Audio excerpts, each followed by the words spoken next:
Le sud de la France pense toujours ses plaies après les graves inondations qui ont dévasté certains endroits du Var. De nombreux touristes belges sont inquiets, ils devaient y passer leurs vacances d'été et nombreux sont ceux qui ont décidé de maintenir leur séjour. Voyez le reportage de Christophe Clément et Alain Ougardi. C'est moins 14, il est temps qu'on se prépare. À 2 semaines du grand départ, les membres de la famille Bailly ignorent toujours dans quel état se trouve la parcelle qu'ils ont réservée il y a belle lurette afin d'y planter leur tente. Plusieurs campings, de Saint-Égulphe à une trentaine de kilomètres de Draguignan, ont été balayés par les pluies diluviennes qui se sont abattues sur la région. 2 sur 6 à Saint-Égulphe sont complètement fermés pour la saison.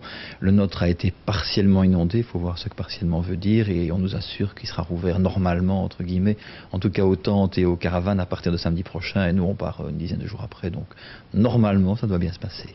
Normalement, car il est difficile pour l'instant d'être totalement rassuré. Les nids sont occupés. Rappelez ultérieurement. De toute manière, nous, comme on voyage avec notre tente, donc en général, les emplacements de camping sont plus faciles à trouver que par exemple une location. Donc, il y a toujours des campings autour qui pourront nous accueillir, je crois, s'il le fallait vraiment, vraiment. Incertitude également pour Géraldine qui, avec ses enfants et des amis, loue une villa non loin de là.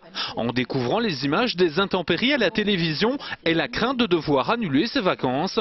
Il n'en est finalement rien. Le propriétaire nous a répondu en nous rassurant que le lieu était sans dommage et qu'il y avait eu en effet des fortes pluies, mais que de son côté, de la villa où on va aller, il n'y avait pas de problème.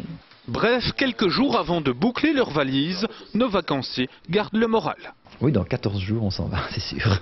Quoi qu'il arrive. Quoi qu'il arrive, on part. Oui, le 3, on est là-bas à 16 h avec un petit cocktail au bord de la piscine et puis voilà.